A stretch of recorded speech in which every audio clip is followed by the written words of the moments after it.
Shalom, this is Reb Yoseph Schreiber coming to you from the land of Israel. This week is Parshas VaYikra. It starts the third book of the 5 books of Moses, of the Chumash, of the Torah. And it deals largely with sacrifices. It's called Leviticus in English. It's also called Torah's Kohanim, the laws of the priests. Goes under various different names. A major part of the book, and certainly the subject of this week's parsha, are the karbanot, the sacrifices. The word sacrifice in the common language generally revolves around someone giving up something, which is certainly part of the idea of a sacrifice. The English word sacrifice has as its root the word sacred, something that is holy, and it's the idea of making something holy. That's the derivation of the word. The Hebrew word is a little bit different. It's called a korban. It's the language of karov, to become near, to become close. The idea is that through giving a sacrifice, the person becomes close to Hashem. Which brings us to the basic ideas of the sacrifice. The first one that's listed is what is called the korban ola, which is completely burnt. And it's the idea of a person expressing total dedication to God. Everything I do is for the sake of heaven. The next one is the karban akatas, which is a sin offering, and it's the fourth one I'll deal with is called the korban asham, which is a guilt offering. Both of them deal with transgressions and apologies. The key difference seems to be that with the chatas, it's a case where the person was caught. Okay, so now they have to do some sort of repentance. In the case of the asham, it seems to be more of an issue of they feel guilty about what they did. It's religious guilt.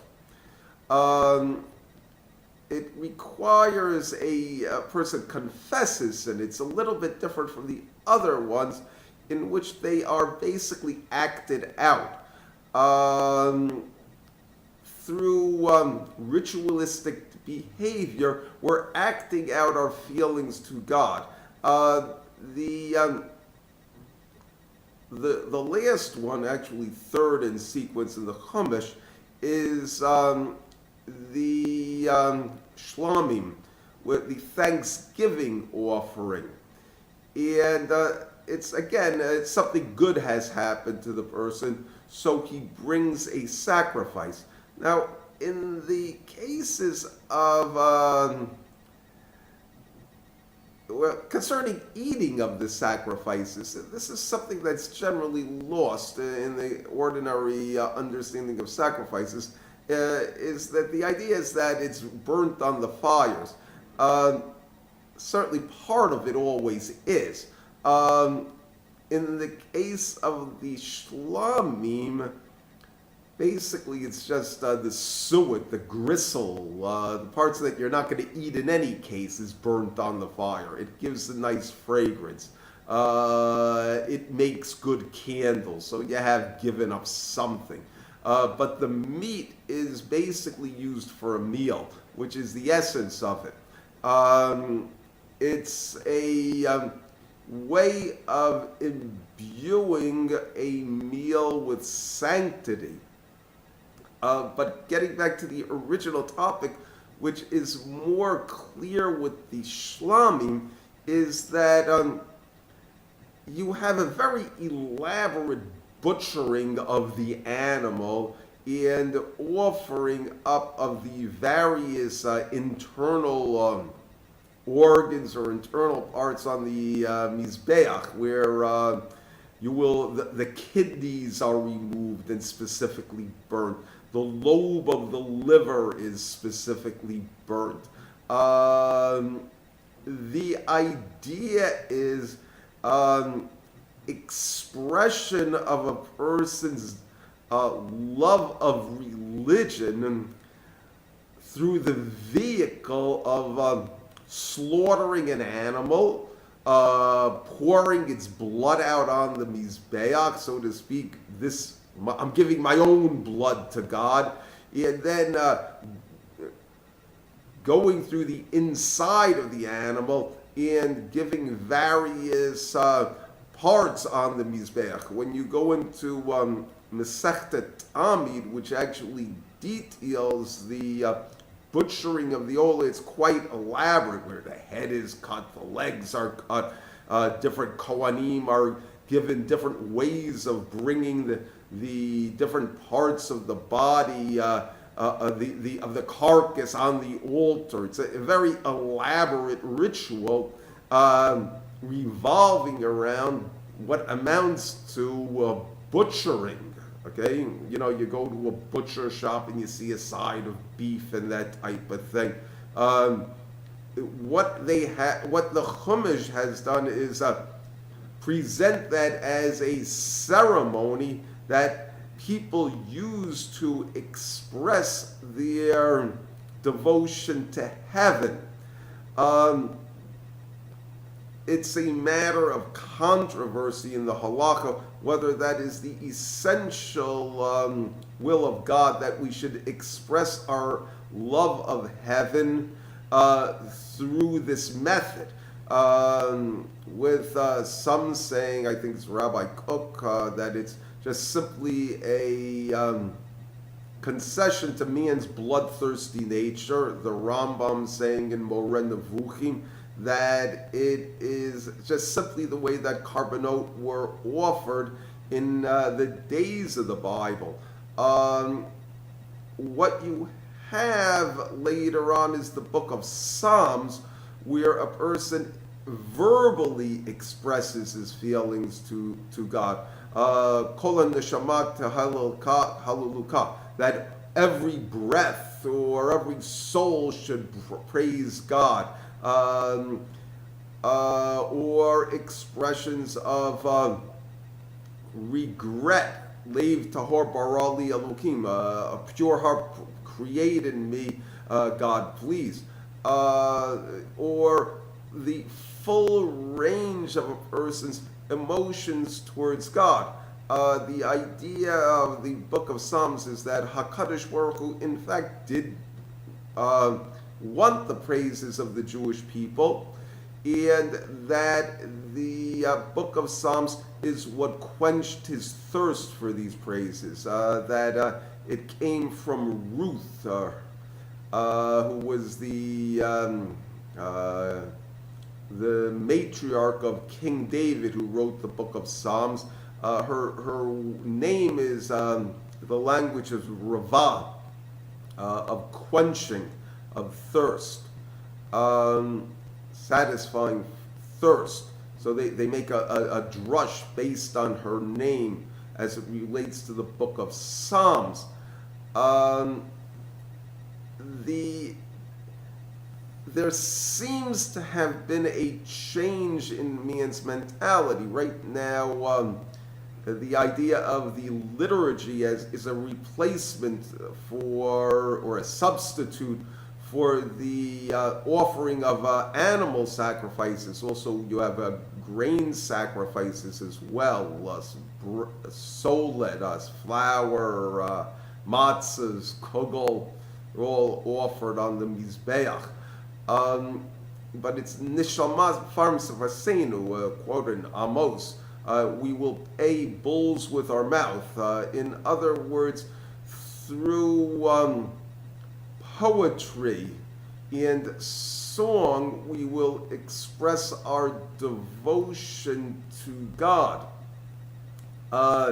The idea is that through rhythm and rhyme, or maybe epic poetry, or a very long service like you have on Yom Kippur, this is the way we show our devotion rather than slaughtering an animal and basically carving it up. Okay, the idea is that a verbal expression in this approach is superior to a nonverbal expression, just acting out in an inchoate way, our feelings, in that rhythm and rhyme add meaning and beauty to this expression. When you're talking about song and especially when it's instrumental, where you're going to have harmonies which will add beauty and meaning to our devotion, as well as musical instruments. One can ask, why is it that a particular combination of 3 or 4 notes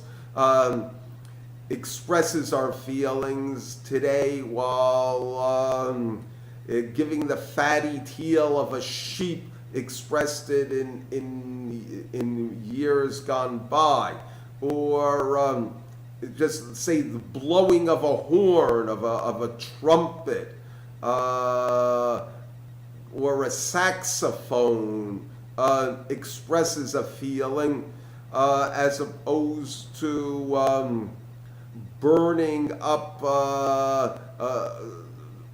say matzahs on the mizbeach. So the idea seems to be, or the answer seems to be, is that man has become less bloodthirsty and more literate, that there has been an advance in humanity since the days when the carbonot were originally instituted. That is, so to speak, HaKadosh Baruch Hu really just gave them as a forerunner to expressing our feelings explicitly. The idea of the temple, when it's built by King Solomon, Shlomo HaMelech, is he says that it should be a shrine where people pour out their hearts to Hashem, either to express their elation at good things, or to express their sorrow and their sadness at bad things. Both of them, but it's the idea of expressing your religious feelings at a particular place in a particular way. With the Korban Mincha, it's also discussed in Parshas VaYikra. Now, this one is a little bit different in that, in its form, in that it's grain as opposed to an animal. What you have here is the first one is for solet, where a token amount is burnt on the mizbech, literally 2 fingers. It's called a kamitza, where you just give that small amount, and it's burnt on the mizbech, and then an isaron, which is about 2.5 quarts or 2.5 liters, is then given to the kohanim. The idea of the kohanim is that these were people who were dedicated towards doing mitzvahs and learning Torah. The idea seems to be in this case that the essential way that we get close to HaKadosh Baruch Hu is by, or one of the ways is by supporting people who learn the Torah and keep the Torah. That needs a bit more expansion. I'll go into it. However, by the burning up of the tiny amount of it, shows that we're giving a bit of ourselves to HaKadosh Baruch Hu. It's just a pure loss on our part, and the idea is to make a point, to demonstrate that we are giving a gift to God, that we're giving a bit of ourselves, that we worked hard for our money. Money is bread, okay? And now we're giving it up for religion. So we put a little bit more than a pinch of flour that on the mizbech where it's consumed entirely. What you have with the asham, which is getting more to the heart of the issue, is that you have some of them where it's a pigeon is sacrificed, and what they do is they basically take the long fingernail, the thumbnail, and they go through the back of the neck with the thumbnail, it's long, and sever the head of the pigeon, but they don't sever it completely. It still remains attached to the pigeon, basically through the skin. And then what they do is they take this pigeon and they press it against the walls of the altar, squeezing its blood out. Literally uses the language of squeezing. The idea seems to be that what we're going to do is of dedicating our lives to religion, that the blood is our life, and we're going to squeeze out our last drop of blood in our pursuit of what is right and wrong in the eyes of heaven. And there's an aspect of this in the book of Psalms, where a lot of them begin with Lam Natseik al Hagittis. I'm saying the right one, but the idea is it often says on the wine press, and there it's a more pleasing metaphor. The idea is that a person is compared to grapes, and the best of him is compared to wine. And it is through our efforts and our life's experiences, to a certain extent our suffering, okay, that the last drop of wine is squeezed out of us, okay, either through our hasmada, our constant learning of Torah, that we literally kill ourselves in a tent, okay, or through the difficulties that we are able to extract basically what is the totality of our existence and what is in fact best in us. Thank you. Shabbat Shalom.